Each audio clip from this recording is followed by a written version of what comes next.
चप्पल आहे त्याचं भिडवायला असं कसं आज चालू नका त्याला काय विनोद राहिले त्या ठिकाणी चलते त्याला काही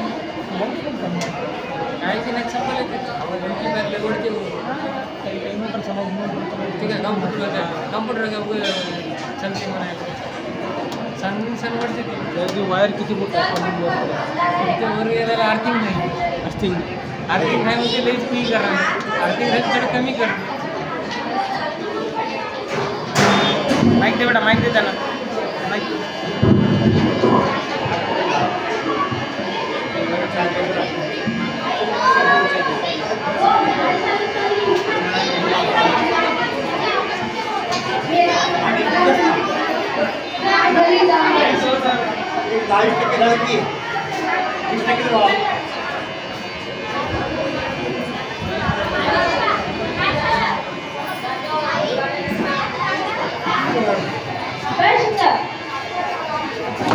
किती वेळा सांगितलं ह्यांना शौचालय बांधून द्या पण नाही माझं पण ऐकलंय योजनेची पैसे ह्यातच खर्च करून घेतले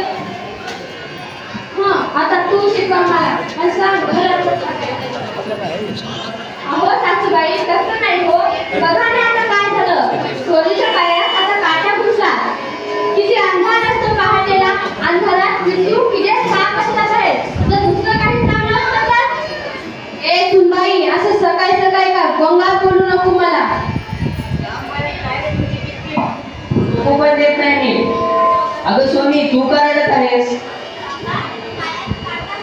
अरे देवा शीतल तिच्या पायावर नंतर हळद लावून दे बाळा हळद लावलं की बरं वाटेल ना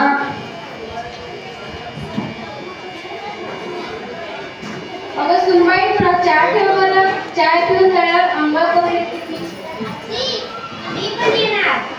पॅड हलून दिला त्याला लागले ना कसं जाशील आता काय ती बिना आंघोळीची बसणार काय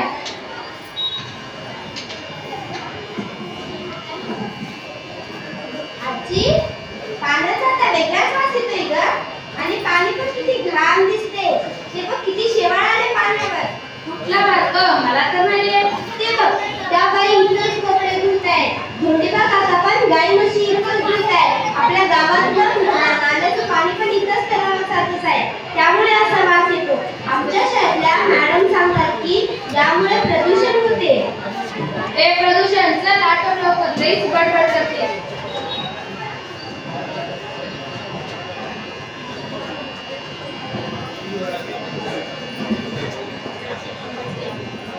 अहो घरी शौचालय काढून घ्या ना बघितलं की नाही किती त्रास होत होते सोनीच्या पायात आता काटा घुसला जर दुसरं काही झालं असतं तर आता ती मोठी होत आहे असं बाहेर जायला बरं दिसलं का तिला माझ्या बाहेर पण आहेच की तुझ्या बाहेरचं मला नको सांगू आणि ते बरं दिसते का ते घरीच गावात तुम्ही बांधलंय का लोक हसतील की मला लोकांचं काय बघताय हो काहीही केल्यावर लोक हसणारच सोनीचं बघा आपलं बघा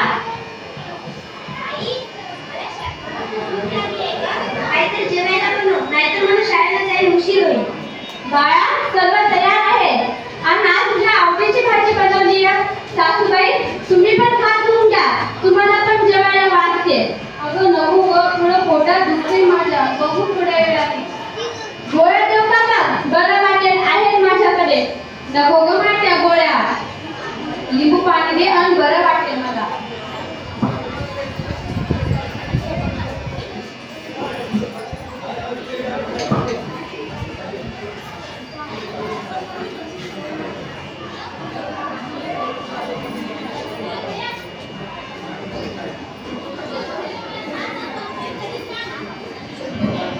दुपार झाली आणि सासूबाईंनी मला जेवायला पण मागितलं आहे सासूबाई हो सासूबाई उठा की दुपारचे 2 वाजले आणि जेवण केलं नाही तुम्ही अरे देवा सासूबाई तुम्हाला तर खूपच ताप आहे अगं 4-12 तासाला जाऊन आले अंग भरून आले येते माझं आणि पाय तर नुसते दमाटून गेले थोडं पाय दाबून दे आणि बरं वाटेल मला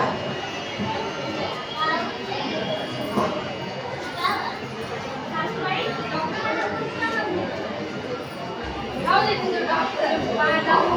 मला श्याम पण शिकवायची नाही हो सासूबाई, खूप ताप आली मला. जाऊ दे, मी थोड्या वेळानं पुजाराकडे जाऊन दोरी टाकून येते. बोला की बहिणी.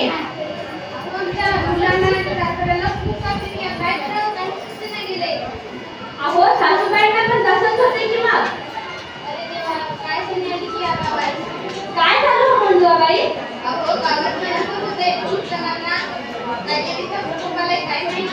तसं काही नसते हो. हे आलं की आपण डॉक्टरांकडे जाऊ.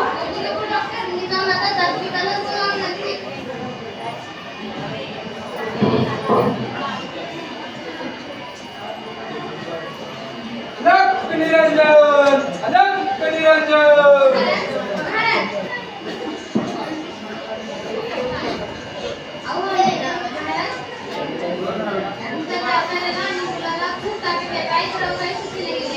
तुमच्या गावावर देवीचा प्रकोप झालाय. देवी नाराज आहे. देवी बळी मागत आहे. काही करा बाबा, पण त्यांना बरं करा बाबा, त्यांना बरं करा.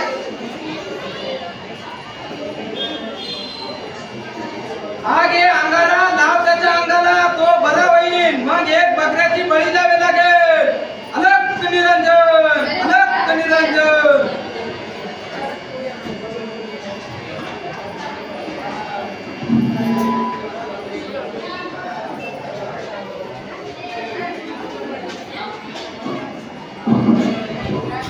शीतल, हे शीतल, आई का झोपून आहे अजून?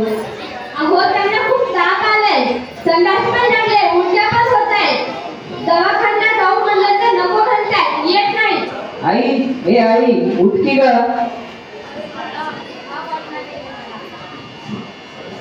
अगं खाण्यापिण्याशिवाय बरी कशी होशील तू? अरे बाळा, मी त्या मांत्रिकांना दिलेली दोरी पण घातली आणि त्या मंजुळे दिलेला अंगारा पण लावलाय. बरी होईल मी.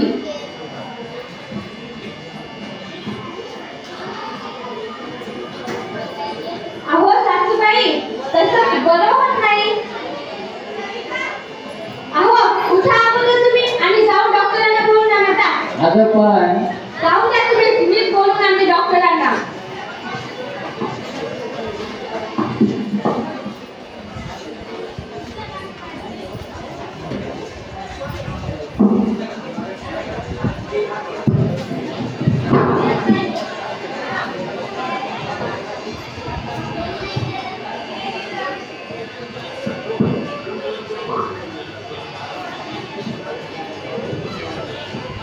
जिजाबा, आद्या,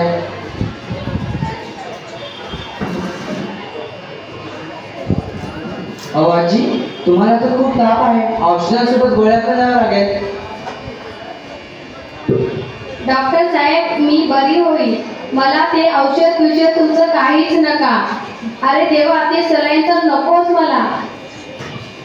आजी, मग तुम्ही बरे कसे होणार?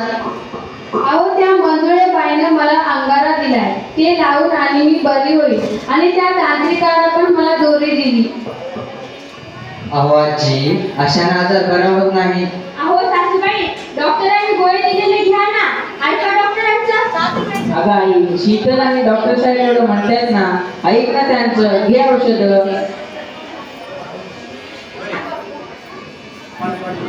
हा, आता तू पण तिथंच ऐक.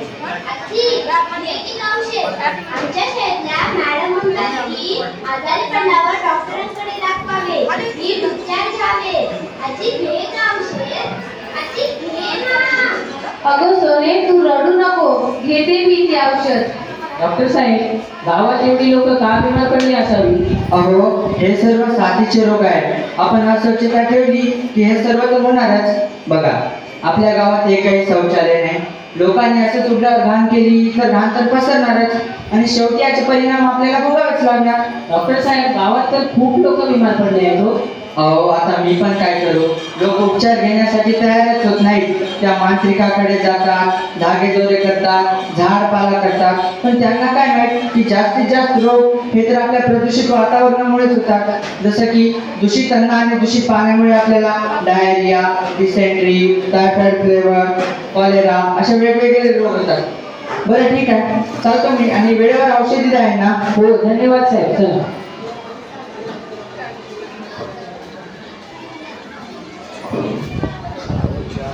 शीतल, ए शीतल. अगं थोडं जेवायला दे बरं, मला बरं वाटते आता.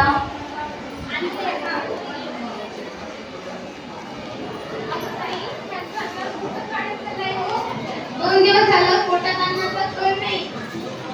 पिठू भाऊजींना सांगावं काहीतरी करायला.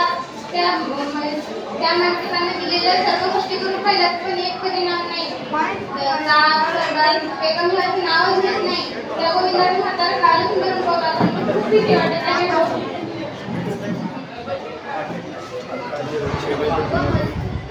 अगं मंजुळे, तांत्रिक मांत्रिकाने काही होत नाही.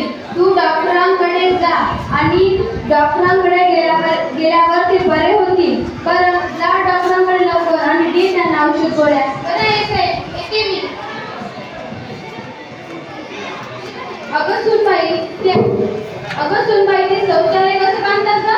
2 दिवस आतून पडून होते मी आणि तू माझ्याकडे लक्ष देत होती. माझी सोनी सकाळी एकटीच बाहेर जात होती, तेव्हा तिला पाहून माझा जीव थोडा होत होता. त्या दिवशी तू मला सांगितले, पण मी तुझं ऐकलंच नाही. त्यामुळे या गोष्टीमुळे मला तू माफ कर सुनबाई, माफ कर. अहो सासूबाई तसं काही नसतंय. बरं मी थोडं गावात जाऊन येते. कुठं सासूबाई? अगं ते गावातले लोक आजारी पडत आहेत, कुणी डॉक्टरांकडे जात नाही, त्या मानसिकांकडे जातात. त्याबद्दल थोडं सरपंचाला पण बोल देते मी. हो सरपंच साहेब, ओ सरपंच साहेब. काशीबाई, तुम्ही कसे आहे? तब्येत बरी आहे ना आता?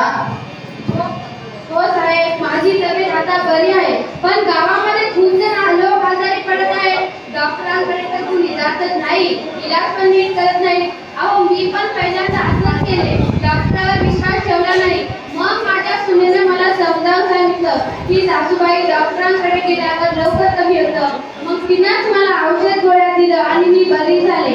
डॉक्टर साहेब, आपल्या सर्वांना सांगावं लागेल, त्यामुळेच मी तुम्हाला भेटायला आले. हो डॉक्टर गंभीर दिसते. होय हो. पण एवढ्या लोकांच्या घरी जाऊन सांगणं आता शक्य नाही. आता आपण मंदिराच्या पारावर बैठकच बोलू. तुम्ही जा घरी, मी सेवकात सांगतो सर्वांना बोलवायला व डॉक्टरांना पण बोलवतो. हो साहेब.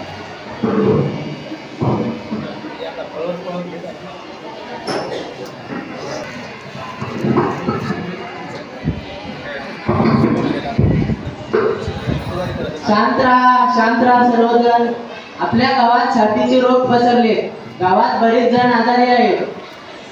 बरेच लोक अंगारा लाव, दोरी बांध, नवस कर, बळी दे अशी इलाजे करीत आहेत. ह्या सर्वांनी हे आजार काय बरी होत नाहीत बरं का. इथं डॉक्टर साहेब आले, तेच आपल्याला समजावून सांगतील. नमस्कार सर्वांना. नमस्कार. मी तुमच्या गावाजवळील दवाखान्यातील डॉक्टर आहे.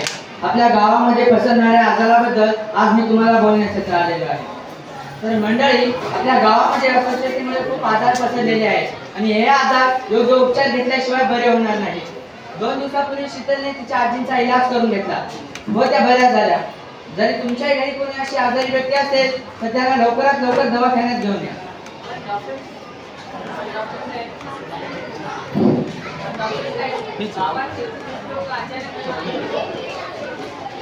या गावामध्ये शौचालय नाही, त्यामुळे दुर्गंधी पसरते आणि लोक नाल्याचे पाणी कुठल्या वगैरे सोडतात आणि आपल्याला पिण्याचा दुसरा कोणता स्रोत नसल्यामुळे आपण तेच पाणी पितो. तर दूषित पाणी पिल्यामुळे का बरं आजारी पडणार नाही तुम्ही? मग असं काही होऊ नये म्हणून काही उपाय सांगा की साहेब. हो, यावर उपाय आहे. आता बघा, आता पावसाळा चालू आहे. अशा वेळेमध्ये जास्तीत जास्त आजारी पडण्याची शक्यता असते आणि त्यावर उपाय आहे. जसं की आपल्या घराच्या बाजूला गायचा गोठा असतो, तिथे पावसामुळे खड्डे होऊन तिथे पाणी साचतात. आपण ते खड्डे बुजू. त्यानंतर रिकाम्या बाटल्या, टायर, टोपले यामध्ये पाणी साचणार नाही याची देखील काळजी घेऊ. पण डॉक्टर साहेब, यामुळे काय होणार आहे? यामुळे त्या ठिकाणी मच्छर होत नाही आणि मच्छर अशाच ठिकाणी आपल्याला येतात. मच्छरांमुळे डेंग्यू, मलेरिया अशा प्रकारचे रोग होतात. मी सांगितलेले उपाय केल्यास ते थोड्या प्रमाणात आपल्याला रोखता येतात. गावामध्ये शौचालय बांधा, पाणी उकळून पिया, उकळून बाहेरून आल्यावर आपले हातपाय स्वच्छ धुवा. याने साथीचे रोग पसरणार नाहीत. आणि योग्य वेळी लहान बाळांना लसीकरण करा, त्यामुळे त्यांची रोगप्रतिकारक क्षमता वाढते. आणि शक्यतोवर बाहेरचे खाणे टाळा. आज विज्ञान आणि तंत्रज्ञानामुळे जग खूप पुढे गेलेले आहे. विज्ञानाने आपल्याला अशक्य गोष्टी शक्य करता येतात. मागील वेळेस लॉकडाऊन मध्ये आपण कोरोना सारख्या मोठ्या रोगालाही विज्ञानाच्या सहाय्याने मात दिली. तर हे आजार कोणती गोष्ट आहे? तर चला मंडळी, आजपासून आपण आजारी पडल्यावर तांत्रिकाकडे न जाता विज्ञानाच्या मार्गावर म्हणजे दवाखान्यात येऊया आणि डॉक्टरांकडून दाखवून घेऊया. डॉक्टर तुम्ही ज्या गोष्टी सांगल्या त्या सर्व माझ्या लक्षात आले. या गोष्टीचे मीही पालन करणार आणि माझ्या शाळेतल्या मित्रमैत्रिणींनाही सांगणार. छान मॅडम. डॉक्टर साहेब, आजपासून मी पण माझ्या घर स्वच्छ ठेवेल, सर्व स्वच्छ ठेवेल आणि मी माझ्या परिवाराची छान प्रकारे काळजी घेईन आणि तुम्ही जे मार्गदर्शन सांगितलं त्या प्रकारेच वागेल. छान. आणि मी पण गावकऱ्यांना बजावून सांगेन की मानसिकाकडे न जाता अगोदर डॉक्टरांकडे इलाज करा. डॉक्टर साहेब, मी पण या बाबतीत गावाकडे लक्ष दिलं नाही, पण या गंभीर बाबी लक्षात घेता आता आम्ही ते सर्व काम करू. चला तर मंडळींनो, आजारी व्यक्तींना लवकर डॉक्टर साहेबांकडे घेऊन जा व त्यांचा योग्य उपचार करा, त्यांना वेळोवेळी औषधे द्या. धन्यवाद. बरं ठीक आहे, चालतो मी. तर मंडळींनो, कळालं का सर्वांना डॉक्टर साहेबांनी काय सांगितलं? मग त्या सर्व सूचनांचे सर्वांनी पालन करावे व गावात कुठेही कचरा टाकू नये.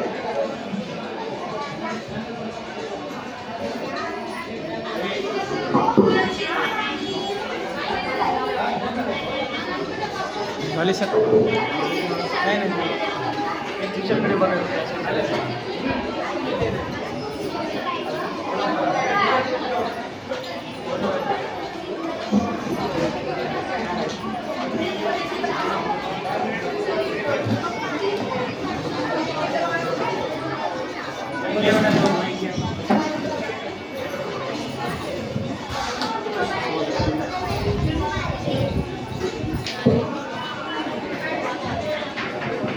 अहो, सकाळी सकाळी तयार होऊन जात आहे. गवंड्याकडे बच्चाने बांधायचं नवं. धन्यवाद.